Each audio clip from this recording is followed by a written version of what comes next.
Good evening everyone. आज हम देखने जा रहे हैं छत्तीसगढ़ में मराठा शासन। ठीक, तो ये मराठा शासन छत्तीसगढ़ में कैसे स्थापित हुआ, इसको हम देखने के लिए हमको कलचुरी भी पढ़ना पड़ेगा, क्योंकि छत्तीसगढ़ में मराठा से पहले कलचुरी शासक था। तो इनके बीच कुछ तो युद्ध हुआ होगा, कुछ हुआ होगा जिससे इन्होंने कलचुरियों को पराजित किया होगा। उसके बाद फिर यहाँ मराठा शासन स्थापित होगा। तो उस कहानी को देखते हैं हम कैसे हुआ। तो मराठों ने पहले क्या किया, कलचुरी को पराजित किया, उसके बाद अपना प्रतिनिधि के माध्यम से शासन किया। स्वयं यहाँ शासन नहीं किए, अपने प्रतिनिधि के माध्यम से शासन किया। उसके कुछ समय बाद फिर वो प्रत्यक्ष रूप से भी शासन करने आते हैं, तो उसको भी देखेंगे। ठीक है, तो अब स्टार्ट करते हैं हम। देखो, अप्रत्यक्ष तो मराठा लोगों की तरफ से शासन हुआ, उसमें थे कलचुरी से पहले थे रघुनाथ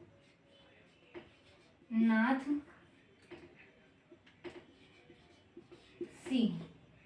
ठीक, पहले कौन है? रघुनाथ सिंह। 1732 से 1745 तक ये शासन किए। इसके बाद आए मोहन सिंह। तो ये 1745 से 1757 तक ये शासन करते हैं। ठीक, और कलचुरी का दो शाखा था, एक तो था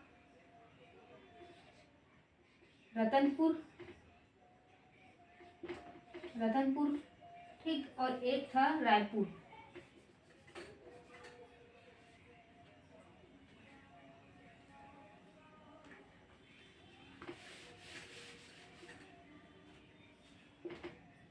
एक था क्या?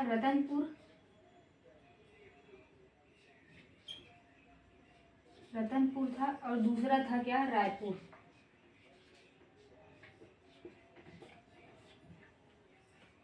तो रतनपुर से थे रघुनाथ सिंह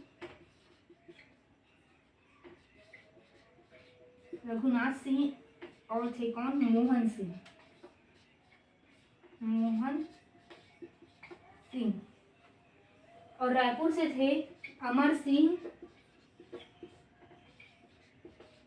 सिंह थे, और थे शिवराज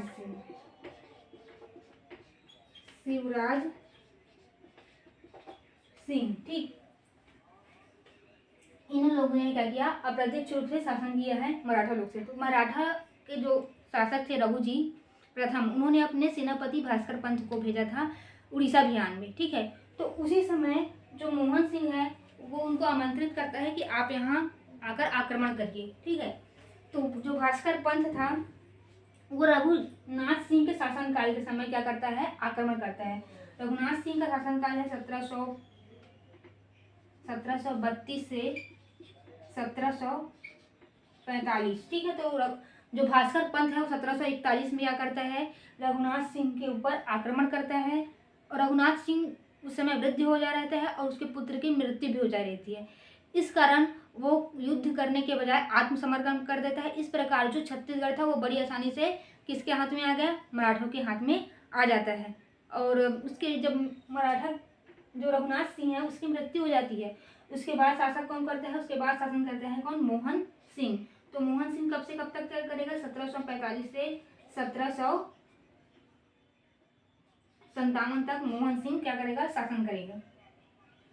और जो भास्कर पंत है उन्होंने रघुनाथ सिंह को पराजित करने के बाद उन पर 1,00,000 रुपए का क्या किया था? जुर्माना लगाया था, और अपने प्रतिनिधि के रूप में जो कल्याणगिरी गोसाई है उसको नियुक्त करके यहाँ गए कि आप शासन यहाँ संभालना है, ऐसे करके। ठीक है, तो इसके बाद आए मोहन सिंह, और आमंत्रित भी कौन किया था आक्रमण करने के लिए? मोहन सिंह ही किया था।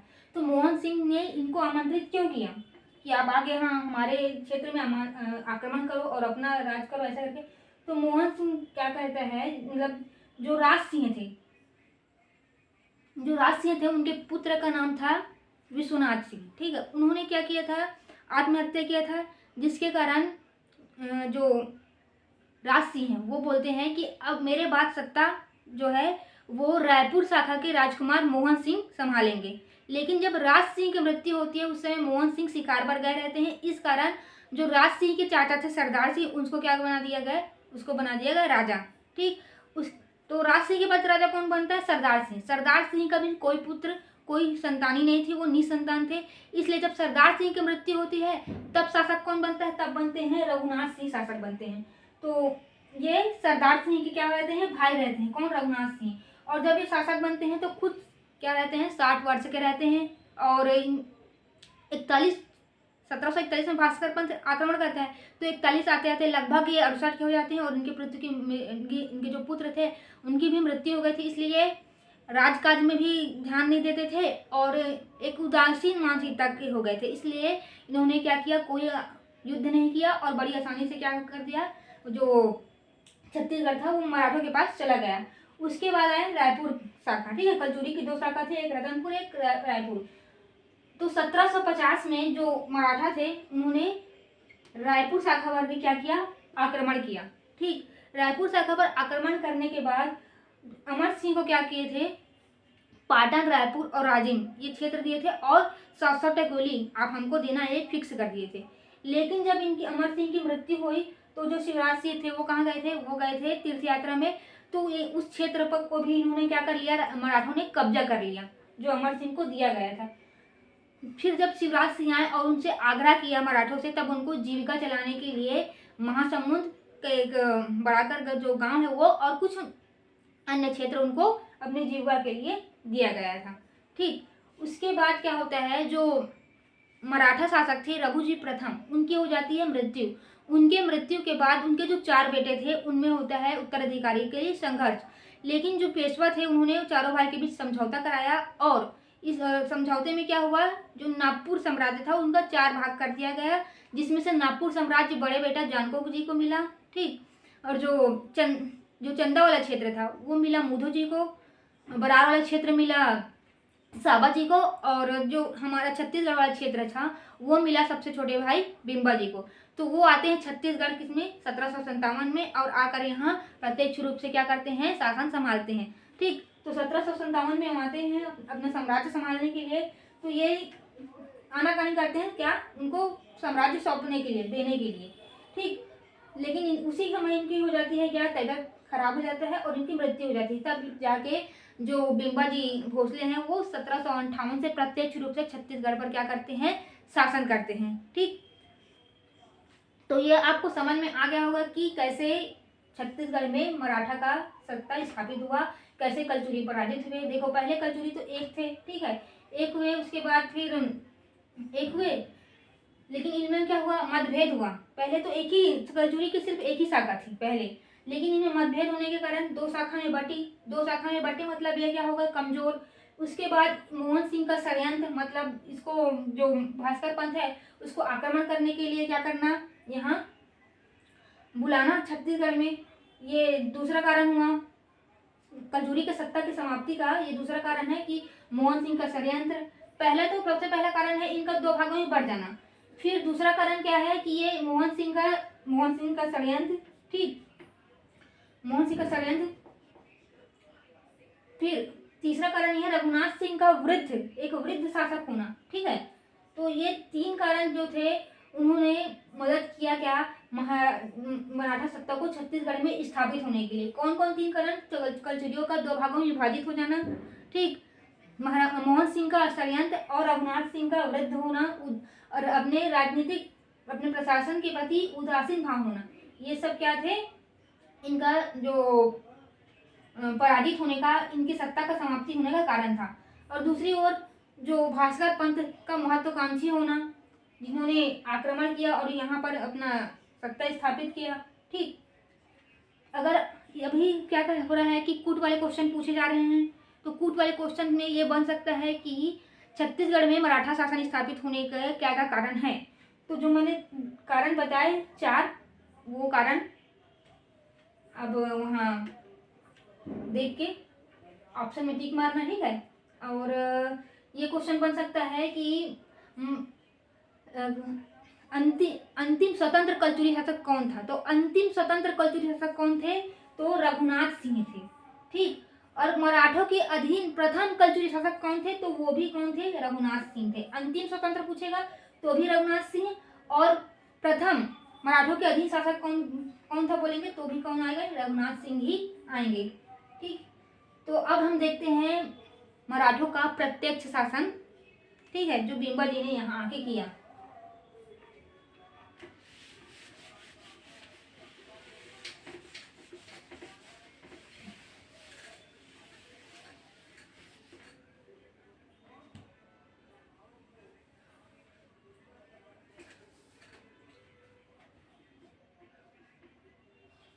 मराठा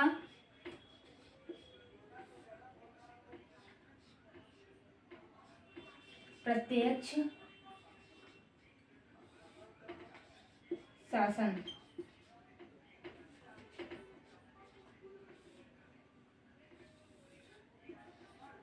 तो बिम्बा जी को ये वाला क्षेत्र मिलता है छत्तीसगढ़ वाला, तो बिम्बा जी यहाँ आते हैं। ठीक, बिम्बा जी यहाँ आए और इनके जो शासनकाल था वो कब से कब तक था? 1758 से 1787। ठीक, इन्होंने प्रत्यक्ष रूप से छत्तीसगढ़ में शासन किया। ये यहाँ आते हैं अपने 3 पत्नियों के साथ, आनंदीबाई, उमाबाई और रमाबाई। ठीक, ये अपनी 3 पत्नियों के साथ छत्तीसगढ़ आते हैं और जो रतनपुर था उसको अपनी राजधानी बनाए, वहीं से अपना शासन संचालन किए। ठीक, और इनके जो प्रमुख सेनापति थे उनका नाम था नीलू पंथ या नीलू पंडित। ठीक, जिन्होंने 1770 में जब छत्तीसगढ़ में छत्तीसगढ़ मान लो ये छत्तीसगढ़ है, तो छत्तीसगढ़ 2 भागों में बटा हुआ था। एक था उत्तर छत्तीसगढ़ और एक था दक्षिण छत्तीसगढ़। तो उत्तर छत्तीसगढ़ में कौन शासन कर रहा था? उत्तर छत्तीसगढ़ में शासन कर रहे थे मराठा। ठीक, और जो दक्षिण छत्तीसगढ़ था वहां शासन कर रहे थे काकतीय वंश। कौन? काकतीय वंश जो थे ये दक्षिण छत्तीसगढ़ में क्या कर रहे थे? शासन कर रहे थे मराठा के पैरेलल ही। ठीक है, मराठा के समांतर ही, मतलब मराठा के शासन का मतलब समकालीन ही। ठीक, मराठा के समकालीन ही जो दक्षिण छत्तीसगढ़ था वहां कौन सा वंश चल रहा था? काकतीय वंश चल रहा था। ठीक है, तो जो इनके सेनापति थे बिम्बा जी भोसले के नीलू पंथ, उन्होंने 1770 में दलपत जो शासक थे काकतीय वंश के, जब मराठा लोगों ने आक्रमण किया फर्स्ट टाइम, कहाँ? बस्तर में। ठीक है, तो उस समय शासक थे दलपत देव। तो लेकिन ये आक्रमण जो था वो क्या था? असफल रहा। आक्रमण किसने किया? बिम्बा जी भोसले के जो सेनापति थे नीलू पंथ ने, उन्होंने आक्रमण किया। कहाँ? दक्षिण छत्तीसगढ़ यानी कि बस्तर में। तो उस समय कौन सा शासक? तो उस समय था बस्तर का शासक दलपत देव। ठीक है, लेकिन ये जो आक्रमण किए मराठों ने वो क्या था? पूर्ण रूप से असफल रहा। ठीक, और 1778 में ही क्या हुआ? इन्हीं के शासनकाल में, बिम्बा जी के शासनकाल में ही कोटपाड़ की संधि हुई। काकतीय वंश के राजा दरियाई द्वय के साथ क्या हुआ था? ये संधि हुआ था कोटपाड़ की। तो इसी संधि के तहत जो बस्तर था वो छत्तीसगढ़ का अंग बना। क्या बना? बस्तर जो है वो छत्तीसगढ़ का अंग बना कोटपाड़ की संधि के तहत। ठीक, राजधानी किसको बनाए? तो राजधानी बनाते हैं ये रतनपुर को।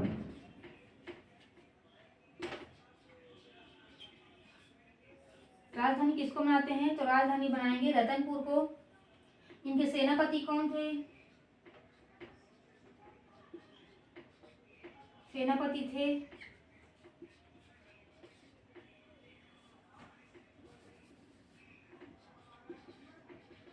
नीलू पंथ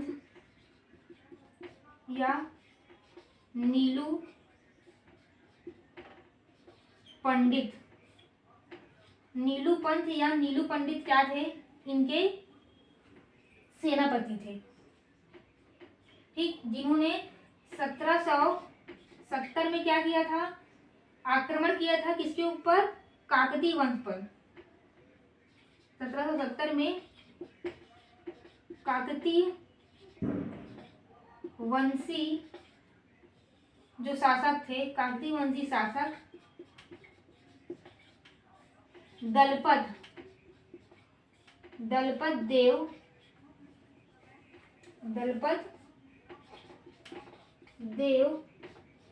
पर क्या किया था? इन्होंने आक्रमण किया और क्या हुए? असफल हुए। क्या हुए थे? असफल हुए। ठीक, ये 1770 में। उसके बाद जो 1778 की तिथि आती है उसमें 1778 में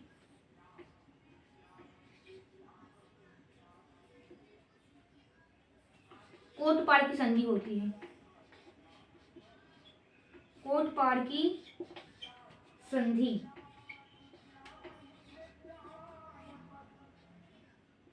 किसके साथ होती है? तो काकतीय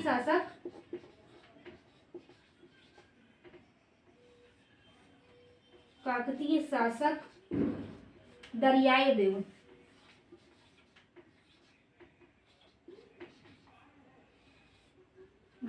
के साथ ये संधि होती है कोटपाड़ की। और इसी संधि के तहत जो बस्तर वाला एरिया है वो क्या बनता है? छत्तीसगढ़ का अंग बन जाता है।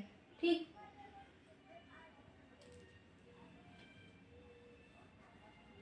अब हम इसके देखेंगे कि इन्होंने कौन कौन सा यहाँ निर्माण करवाए, स्थापत्य इनका देखते हैं। तो इन्होंने यहाँ जो रतनपुर में राम टेकरी का जो मंदिर है ये बिम्बाजी भोसले जी के द्वारा ही बनाया गया है। संगमेश्वर महादेव का मंदिर बनवाया गया है, वो भी बिम्बाजी भोसले ने बनवाया। और जो अमरकंटक में जो नर्मदा माँ का मंदिर है वहाँ का कुंड और मंदिर भी सब बिम्बाजी भोसले के द्वारा ही बनवाया गया है। और जीर्णोद्धार में इन्होंने जो दूधाधारी मठ है उसका इन्होंने जीर्णोद्धार करवाया। लेकिन दूधाधारी मठ को बनवाया कौन है? तो बनवाए हैं बलभद्र दास जी ने बनवाए हैं। जीर्णोद्धार किसने करवाया इनका? तो जीर्णोद्धार इनका करवाए हैं जो बिम्बाजी भोसले हैं मराठा काल में। ठीक है, मराठा काल में किसने करवाया है जीर्णोद्धार? बिम्बाजी भोसले जी ने दूधाधारी मठ का जीर्णोद्धार करवाया। और जो राजी लोचन मंदिर है उसके खर्च के लिए इन्होंने एक गांव क्या किया था? दान में दिया हुआ था। ठीक, प्रशासनिक कार्य में इन्होंने क्या किया? प्रशासनिक कार्य में इन्होंने सबसे पहले किया जो रायपुर और रतनपुर का प्रशासनिक एकीकरण किया। रतनपुर में न्यायालय की स्थापना करवाई, प्रशासनिक एकीकरण किया। राजनांदगांव और खुज्जी नामक दो नई जमींदार बनाए। ठीक है, और जो परगना पद्धति है उसके सूत्रधार माने गए जाते हैं। मतलब सूत्रधार मतलब जो परगना पद्धति के जन्मदाता तो हैं विट्ठल, अभी देखेंगे सूबेदार वाले आप पढ़ेंगे तब आते हैं एक विट्ठल राव, वो उन्होंने क्या किया था? परगना पद्धति को यहाँ स्थापित किया। लेकिन उसका पृष्ठभूमि, उसका शुरुआत किसने किया बोलेंगे? तो उसका शुरुआत किए थे कौन? बिम्बाजी भोसले ने। जैसे छत्तीसगढ़ में मराठा शासन स्थापित होने का पृष्ठभूमि किसने तैयार किया था? तो भास्कर पंत ने वो पृष्ठभूमि तैयार किया ना। ठीक, उसी प्रकार छत्तीसगढ़ में परगना पद्धति लागू करने की पृष्ठभूमि या सूत्रधार कौन थे बोलेंगे? तो वो थे कौन? जो बिम्बाजी भोसले जी। और जन्मदाता कौन थे? तो विट्ठल राव। ठीक, तो परगना पद्धति क्या हुए? ये सूत्रधार हुए। और इन्हीं के शासन के समय एक मोहम्मद खान तरान हुए जिनके जो सेना के प्रतिनिधि किए थे इन्होंने। तो मतलब इनकी बहादुरी के लिए इनको क्या किया गया था? सम्मानित किया गया था और पुरस्कार दिया गया था। तो पुरस्कार में क्या दिया गया था? मदनगढ़ के किले के 5 एरिया दिए गए। और 5 एरिया के नाम इस प्रकार हैं: अकलतरा था, लवन था, खरौद था, किकिरदा था और मदनपुर। ठीक है, ये इतने जो एरिया है उनको मदनगढ़ किले के इतने एरिया को जो मोहम्मद खान तरान थे उनको दिया गया। ठीक, और इन्होंने प्रशासनिक रूप से और कैसे इन्होंने संभाला? तो क्या करते थे? संपूर्ण क्षेत्र से ये लगान वसूल करते थे और इस लगान का कोई भी हिस्सा नागपुर को नहीं भेजते थे। जितने भी निर्णय है स्वयं लेते थे, नागपुर से कोई संबंध नहीं रखते थे। मतलब ये एक स्वतंत्र रूप से शासन करते थे। सांस्कृतिक के रूप दृष्टि से देखेंगे तो दशहरा जो पर्व होता है उसमें इन्होंने स्वर्ण पत्र देने की प्रथा चलाई। ठीक है, अब जब इनकी मृत्यु होती है, बिम्बाजी भोसले की जब मृत्यु होती है तो इनकी जो पत्नियां रहती हैं 3, आनंदीबाई, उमाबाई और रमाबाई। तो आनंदीबाई क्या करती है? इनकी मृत्यु के बाद 1887 से लेकर 1801 तक शासन की बागडोर संभालती है। कौन? आनंदीबाई। जो उमाबाई रहती है वो हो जाती है सती इन्हीं के साथ। तो रतनपुर में सती चौरा देखने मिलता है, वो इन्हीं का है। और जो रमाबाई है वो इनके वियोग में कहाँ चली जाती है? वन को चली जाती है। ठीक है, आनंदीबाई क्या कर रही है? शासन संभाल रही है। तो कब से कब तक संभालती है? तो ये संभालती है 1887 से 1801 तक। तो ये पूछा जाता है कि इनके समकालीन शासक कौन कौन थे? तो एक तो बिम्बाजी भोसले होंगे, दूसरे हैं चिमणा जी और तीसरे वेंको जी। ये तीनों क्या थे? आनंदी जी के समकालीन थे। और जो महिपत राव जो यहाँ सूबेदार के रूप में आते हैं शासन संभालने के लिए, उनका आनंदीबाई के साथ सत्ता को लेकर संघर्ष होता रहता है। आनंदीबाई ने क्या किया, जो किला था उसमें क्या बनाया था, श्री लक्ष्मी नारायण जी का एक छोटा सा मंदिर बनवाया। जो राम टेकरी मंदिर है वहाँ बिम्बाजी भोसले का प्रतिमा बनाया गया, हाथ जोड़े हुए, ठीक मूर्ति के सामने ही ये प्रतिमा बना था बिम्बाजी भोसले का, ठीक है, हाथ जोड़कर। तो ये सब जो कार्य है वो किसके शासन के काल में हुआ, ये सब कार्य जो है वो बिम्बाजी भोसले के शासनकाल में हुआ, ठीक है। तो एक बार रिपीट कर देती हूँ सब क्या क्या हुआ है बिम्बाजी के शासनकाल में, ठीक। तो सबसे पहले बिम्बाजी का शासनकाल कब से कब तक था जब बोलेंगे, तो बिम्बाजी का जो शासनकाल था वो था 1758 से लेकर 1787 तक। उन्होंने अपनी राजधानी किसको बनाई बोलेंगे, तो राजधानी बनाते हैं वो अपनी रतनपुर को, ठीक, वहीं से अपने शासन का संचालन करते हैं। इनका मुख्य पदाधिकारी बोलो या इनका सेनापति बोलो कौन था, तो इनके मुख्य पदाधिकारी या इनके मुख्य सेनापति थे नीडू पंत या नीडू पंडित जी, जिन्होंने 1770 में कहाँ आक्रमण किए, काकती वंश में, जो काकती वंश चल रहा था बस्तर में, वहाँ इन्होंने आक्रमण किया। उस समय काकती वंश के शासक कौन थे बोलेंगे, तो उस समय काकती वंश के शासक थे दलपत देव। लेकिन जब ये आक्रमण करते हैं नीलू पंथ, ये सफल नहीं हो पाते हैं, ठीक। उसके बाद 1778 में दरियाई देव शासन कर रहे थे, कहाँ, काकती वंश में। तो 1778 में इन्हीं दरियाई देव के साथ संधि होता है, कोटपाड़ की संधि, जिसके तहत जो दक्षिण बस्तर था वो क्या होता है, छत्तीसगढ़ का हिस्सा बन जाता है। इससे पहले ये छत्तीसगढ़ का हिस्सा नहीं था। इसी संधि के तहत क्या हुआ, ये बना छत्तीसगढ़ का हिस्सा। इनके स्थापत्य क्या बताए, राम टेकरी का मंदिर है, संगमेश्वर महादेव का मंदिर है, और जो नर्मदा अमरकंटक में जो मंदिर है नर्मदा माँ का, वहाँ का जो कुंड है और मंदिर, ये भी बिम्बाजी भोसले द्वारा बनाया गया है। जीर्णोद्धार में क्या क्या हुआ, तो जीर्णोद्धार में दुधारी मध्य का इन्होंने जीर्णोद्धार कराया, और जो राजीव लोचन मंदिर था उनके खर्च के लिए उन्होंने एक गांव क्या किया था, दान में दिया था। फिर इनका जो प्रशासनिक सुधार में इन्होंने क्या क्या किया, तो रतनपुर और रायपुर का प्रशासनिक एकीकरण किया। रतनपुर में न्यायालय की स्थापना की, परगना पद्धति के सूत्रधार माने जाते हैं। राजनांदगांव और खुज्जी नामक 2 जमींदारी का निर्माण भी किया इन्होंने, ठीक। और जो मोहम्मद खान तरान थे उनको उनके बहादुरी के लिए क्या किया उन्होंने, मदनगढ़ किले का 5 जो क्षेत्र था, कौन कौन, अकलतरा, लवन, खरौल, किकिरदा और जो मदनपुर था, वो वाला क्षेत्र क्या किया इन्होंने, इनको पुरस्कार स्वरूप दिया, ठीक। इन्होंने प्रशासनिक नीति कैसी थी, कर वसूल करते थे, लेकिन कुछ भी हिस्सा क्या करते थे, नागपुर को नहीं देते थे। जो भी निर्णय लेना था स्वतंत्र रूप से लेते थे, यानी कि वो एक स्वतंत्र रूप से शासन कर रहे थे छत्तीसगढ़ में, ठीक। सांस्कृतिक में क्या कार्य, मतलब सांस्कृतिक के क्षेत्र में इन्होंने क्या कार्य किया, तो सांस्कृतिक क्षेत्र में इन्होंने ये क्या किया कि जो दशहरा है उसमें स्वर्ण पत्र देने की प्रथा चलाई, ठीक। इनकी पत्नी आनंदीबाई, उमाबाई, रमाबाई, ये तीनों पत्नी के साथ यहाँ आए थे। जब इनकी मृत्यु होती है, शासन की सत्ता कौन संभालने लगती है, आनंदीबाई। उमाबाई इन्हीं के साथ सती होती है, जिसके परिणाम स्वरूप हमको सती चौरा देखने मिलता है, कहाँ, रतनपुर में। रमाबाई इनके वियोग में कहाँ चली जाती है, वन को चली जाती है, ठीक। तो जो आनंदीबाई है उन्होंने शासन कब तक संभाला, 1787 से लेके 1801 तक इन्होंने शासन संभाला। तो इनके समकालीन शासक और कौन कौन हुए, ये अकेले शासन नहीं कर रही थी, नागपुर से और जो शासक थे वो आके यहाँ शासन कर रहे थे, ठीक। तो इनके समकालीन थे बिम्बाजी भोसले, ठीक है, और थे चिमड़ा जी और वेंको जी, ठीक। ये इन्होंने अपने प्रतिनिधि भेजे कहाँ, छत्तीसगढ़ में शासन करने के लिए। उस प्रतिनिधि को क्या कहा जाता है, सूबेदार कहा जाता है। अभी हम उसको आगे देखेंगे, ठीक है। तो वो प्रत्यक्ष रूप से नहीं आ रहे थे, अपने सूबेदार भेज भेज के शासन कर रहे थे। तो जो आनंदीबाई है उनका जो संघर्ष होता है वो किसके साथ होता है, जो महिपत राव जो पहले सूबेदार बन के आते हैं, तो उनके साथ सत्ता को लेके इनका संघर्ष होता है, ठीक है। और जो आनंदीबाई थी उन्होंने राम टेकरी मंदिर में जो भगवान की मूर्ति है, सिर्फ ठीक उन्हीं के समक्ष बिम्बाजी की एक मूर्ति बनाए, हाथ जोड़े हुए, ठीक। और किले के अंदर आनंदीबाई ने जो रतनपुर था उस किले के अंदर क्या किया, जो श्री लक्ष्मी नारायण के एक छोटी से मंदिर भी बनवाए थे, ठीक। तो आज की क्लास में बस इतना ही, ठीक है। अब आगे हम नेक्स्ट क्लास में देखेंगे। अगर ये क्लास आपको अच्छा लगा होगा तो लाइक कीजिए, शेयर कीजिए और सब्सक्राइब कीजिए। धन्यवाद।